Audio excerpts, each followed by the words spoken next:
Hello everyone. इस class में हम सेल टॉपिक के जितने इम्पोर्टेंट एमसीक्यूज़ हैं उसे हम करने वाले हैं जो आपके एग्ज़ाम में देखने को मिल सकते हैं। सो स्टार्ट करते हैं। नंबर फर्स्ट इज सर्वप्रथम जीवित कोशिका की खोज किसने की थी? Who discovered the living cell for the first time?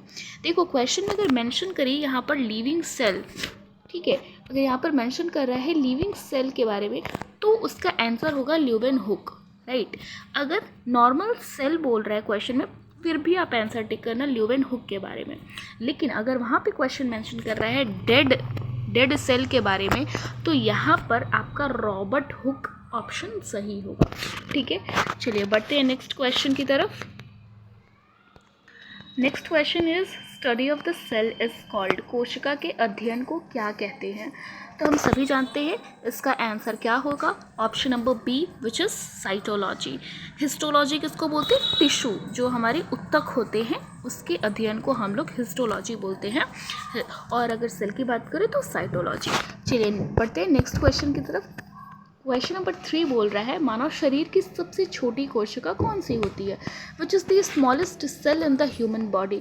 तो क्वेश्चन की बात करें तो अगला क्वेश्चन है मानव शरीर की सबसे लंबी कोशिका कौन सी है? Which is the longest cell in the human body. Human body में सबसे छोटी, जैसा कि लॉन्गेस्ट की बात करें तो वो आपको मिलेगा न्यूरॉन, ठीक है। तो ये बहुत इंपॉर्टेंट क्वेश्चन है, ये भी क्वेश्चन आपका आंसर आपको पता होना चाहिए।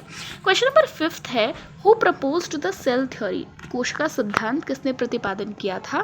तो इसका आंसर है Schleiden and Schwann which is option number B, ठीक है। तो ये होगा, हालांकि बाद में मॉडिफाई किया था विर्चो ने, जो कि आगे क्वेश्चन में आपको देखने को मिलेगा। नंबर क्वेश्चन 6 बोल रहा है cell of plant is made up of, पादपों की कोशिका भित्ति किससे बनी होती है? तो हम सभी जानते हैं cellulose is the right option.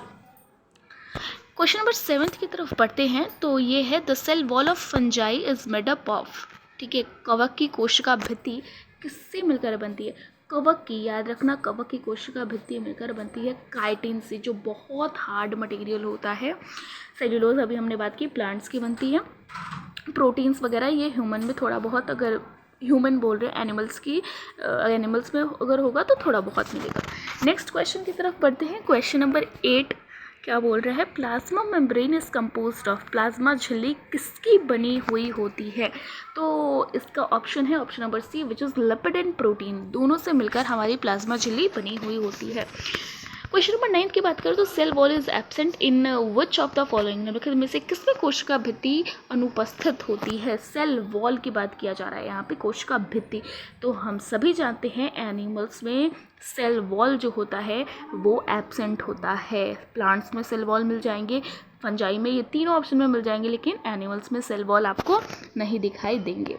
Okay, number question 10 की तरफ बढ़ते हैं। प्लाज्मा मेम्ब्रेन इज, प्लाज्मा झिल्ली होती है तो पारगम्य नहीं होती है और पारगम्य भी नहीं होती है, semi permeable is the right option, जो कि थोड़ी थोड़ी चीज़ों को लेती भी है और बाहर जाने भी देती है। ओके, क्वेश्चन नंबर 11 की तरफ बढ़ते हैं। Which organelle is called the power house of the cell, most important question है। Which organelle is called the power house of the cell, जिसको हम लोग बोलते हैं कोशिका का ऊर्जा घर। तो इसका ऑप्शन हो जाएगा आपका mitochondria. Mitochondria is the power house of the cell. Okay, next question की तरफ बढ़ते हैं। ATP is known as, ATP को क्या बोलते हैं? Very easy and most important question, which is energy currency of the cell, कोशिका की ऊर्जा मुद्रा होती है हमारी एटीपी, जो हमें एनर्जी प्रोवाइड करती है। ओके, नेक्स्ट क्वेश्चन की तरफ बढ़ते हैं। Cellular respiration take place in, cellular respiration कहाँ होता है? कोशिकीय श्वसन, जैसा कि आप देख सकते हो तो ये होता है माइटोकॉन्ड्रिया में। ओके, नेक्स्ट क्वेश्चन की तरफ बढ़ते हैं। क्वेश्चन नंबर 15 बोल रहा है निम्नलिखित में से किस कोशिकांग में अपना स्वयं का डीएनए और राइबोसोम होता है? तो किसके पास होता है अपना कोशिकांग, किस कोशिकांग में अपना स्वयं का डीएनए और राइबोसोम होता है? तो इसका राइट ऑप्शन है माइटोकॉन्ड्रिया के पास अपना खुद का डीएनए और राइबोसोम होता है। बढ़ते हैं नेक्स्ट क्वेश्चन की तरफ।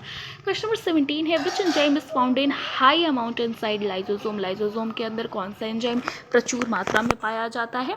तो यहाँ पर ऑप्शन करेक्ट है हाइड्रोलाइटिक एंजाइम। यहाँ पर आप जैसा कि देख सकते हो हाइड्रोलाइटिक एंजाइम, जल अपघटनीय एंजाइम जो होते हैं वो लाइसोसोम में बहुत प्रचुर मात्रा में पाए जाते हैं। बढ़ते हैं नेक्स्ट क्वेश्चन की तरफ। Which organelle is called the protein factory of the cell? किस कोशिकांग को कोशिका की प्रोटीन फैक्ट्री बोला जाता है? तो प्रोटीन फैक्ट्री आप सभी को पता होगा, ये होते हैं राइबोसोम। क्योंकि what is the main function of the Golgi apparatus? Golgi उपकरण का मुख्य काम क्या है? तो option number B is the correct option, packaging and secretion is the right option. Question number 21 की तरफ बढ़ते हैं। Who discovered the nucleus? Who discovered the nucleus? यहाँ पर आप देख सकते हो केंद्रक की खोज किसने की है? तो इसका ट्रिक है ब्राउन, रॉबर्ट ब्राउन आंसर होगा। तो केंद्रक न्यूक्लियस आता है, न्यूक्लियस होता है, केंद्रक को इंग्लिश में न्यूक्लियस बोलते हैं। तो रॉबर्ट ब्राउन, एन आ रहा है तो आप साइलेंट कर सकते हो। छोटी छोटी ट्रिक्स आपको एग्जाम में बहुत ज़्यादा हेल्प करेंगी। तो इसका आंसर ये हुआ। बढ़ते हैं नेक्स्ट क्वेश्चन की तरफ। Question number 22। Chromosomes are made up of? Chromosomes किससे मिलकर बने हुए होते हैं? मतलब गुणसूत्र जिसको हम लोग हिंदी में बोलते हैं, तो वो मिलकर बनते होते हैं डीएनए, हिस्टोन, प्रोटीन। ठीक है, which is the right option. DNA भी होता है एंड हिस्टोन प्रोटीन्स भी होते हैं। बढ़ते हैं नेक्स्ट क्वेश्चन की तरफ, which is how many pairs of chromosomes are found in a normal human cell? एक सामान्य मानव कोशिका में कितने जोड़ी गुणसूत्र पाए जाते हैं? How many pairs of chromosome? तो हम सभी जानते हैं 23 पेयर्स होते हैं, टोटल 46 हो गया। 23 आपके मदर से आते हैं, 23 आपके फादर से आते हैं, and automatically 46 chromosomes means 23 pairs of chromosomes एक नेक्स्ट जनरेशन में पास आउट होते हैं। क्वेश्चन नंबर 24 बोल रहा है the functional unit of inheritance. Functional unit of inheritance या फिर DNA it's it for this day, and मिलते हैं किसी नेक्स्ट वीडियो के साथ। Till then bye bye.